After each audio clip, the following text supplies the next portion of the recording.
Hey everybody, how's it going? I'm Paul, I'm with the Dicey Review, and today we're going to be looking at the 2 to 5 player game Paper Tales by Stronghold Games and Catch Up Games. Today is just going to be a look at the base game, but make sure to check back soon for our full run through of the upcoming expansion, the Beyond the Gates expansion. Paper Tales comes with all of the components that you see here, including one score track, a wooden time token and 5 player score markers, 40 total gold tokens with values in 1 and 5, 30 age tokens, 5 player aid cards, 25 building cards, and 81 unit cards. Before we look at the game in more detail and how to set it up, it might be helpful to look at the anatomy of a unit card.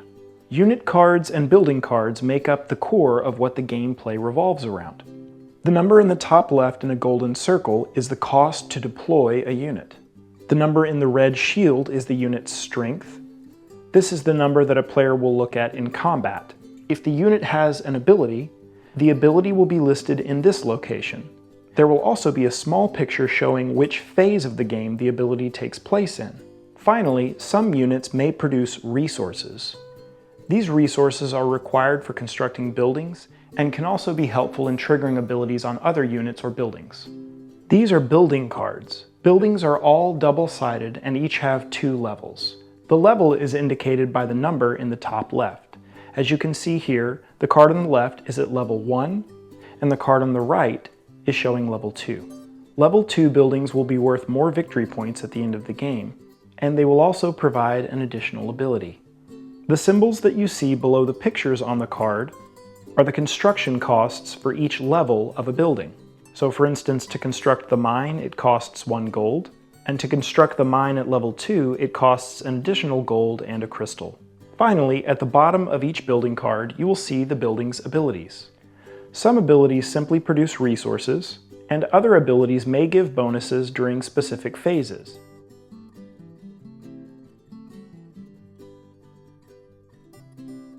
Begin setup by placing the score track in the center of the table. Then place the time token on the first spot of the turn track. Then place the age tokens and the gold within reach of all players. Each player will then receive 3 gold. The amount of gold a player has is never hidden information. Each player chooses a color and takes the corresponding player aid card, and then each player places the score token in their player color on the 0 space of the point track. Each player takes a set of the 5 building cards and places them near their player area. One set of the buildings includes the mine, temple, tavern, town, and barracks. Each player should have these cards. Finally, thoroughly shuffle all the unit cards and place them in a face-down stack near the play area. Make sure to leave room for a discard pile.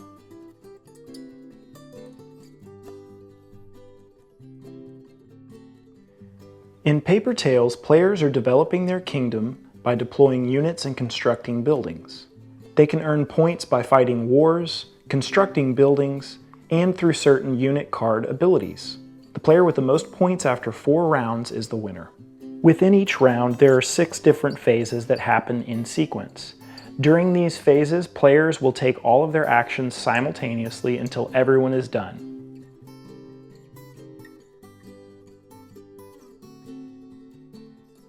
The first step in each round is the recruitment phase. In the recruitment phase, players will select the units that they want to deploy during the deployment phase. During the recruitment phase, each player is dealt 5 cards. From these 5 cards, the player will pick 1 to keep, and then pass the remaining 4 cards to their neighbor. The direction that a player passes cards is dependent on the round. In rounds 1 and 3, cards are passed clockwise, and in rounds 2 and 4, cards are passed counterclockwise. Players will continue this process until everyone has selected a hand of 5 cards. It's also important to note that if a player has kept any previous cards from prior rounds, at the end of the recruitment phase, they can add this card to their hand.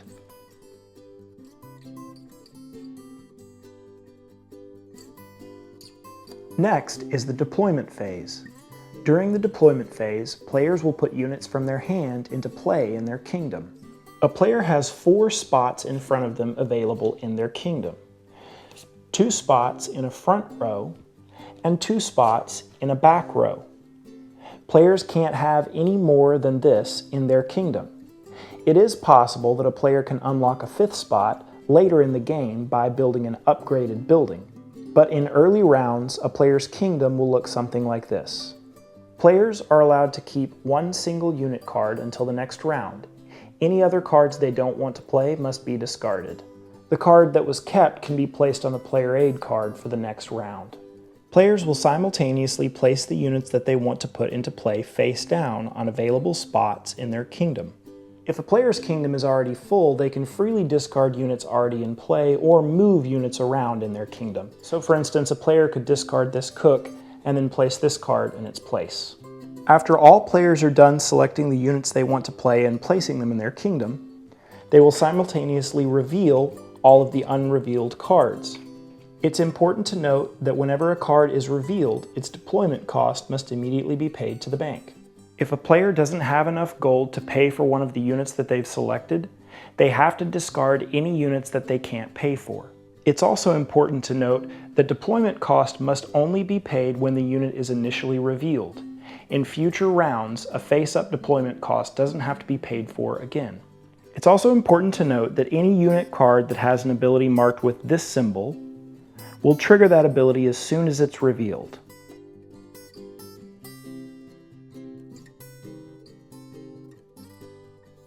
The next phase is the Wars phase. During the Wars phase, kingdoms will fight with each other to earn points. Each player will determine the strength of their kingdom by adding the strengths of the units that they have in their front row. So in this instance, this player would have 4 strength in their front row. They then compare their kingdom's strength with their 2 neighbors on their left and their right. If a player has a higher or equal strength than their neighbor, they win a war. It's important to note that in a tie, both players will win the war. Each war won will give a player 3 points. It's important to note that some units may have special abilities that will modify their attack value. For instance, this militiaman gets +1 strength for each aging token on the card. In this instance, this would bring the card's strength to 4. When comparing these 2 kingdoms' strength, the kingdom on the right would win with a strength of 7, as opposed to this kingdom's 4. So the player on the right would gain 3 points. After wars have been fought, make sure to note any points gained on the score track. It's also important to note that some cards have abilities that trigger during the wars phase. Make sure to trigger these abilities if these cards are in play.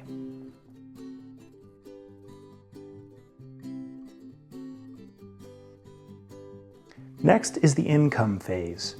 During the income phase, each player will earn 2 gold from the pool. Players will also earn gold from any card showing abilities during the income phase.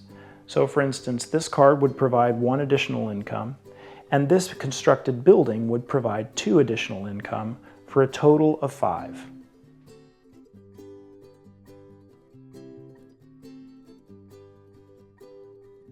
The 5th phase is the construction phase.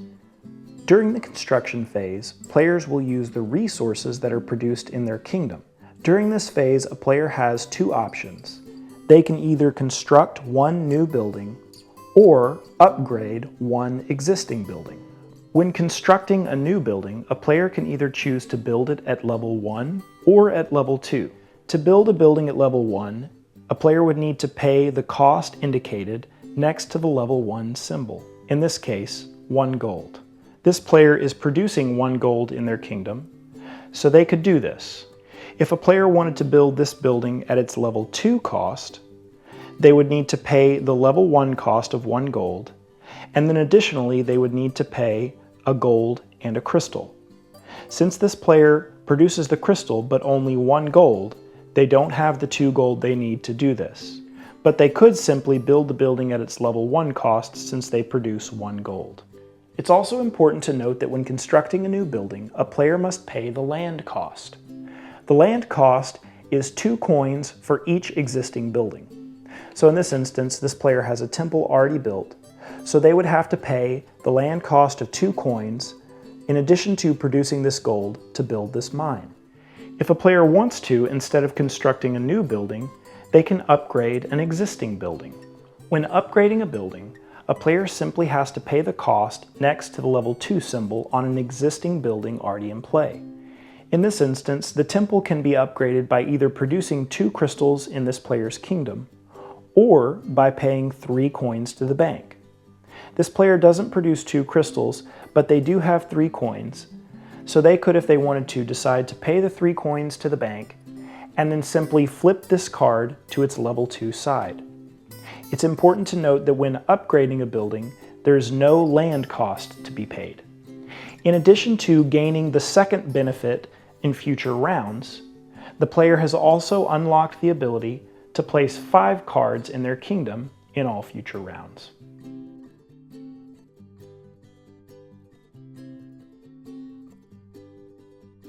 The final phase of each round is the aging phase. In the aging phase, aged units will die and other units will grow older. Any unit that already has an aging token on it will be discarded.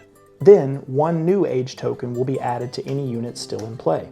After the aging phase, the time token is moved 1 space forward and a new round begins.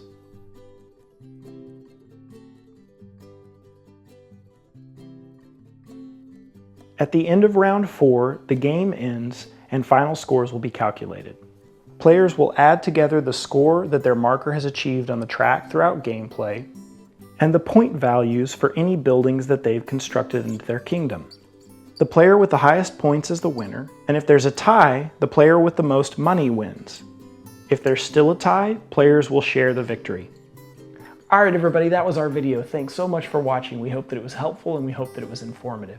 If you still have questions about how to play, please comment below or email us directly at thediceyreview@gmail.com. You can read our written articles over at thediceyreview.com, listen to our podcast wherever you get podcasts, and you can always check our social media. We're pretty much everywhere at The Dicey Review. Thanks so much for watching, and until next time, we'll see you at the table.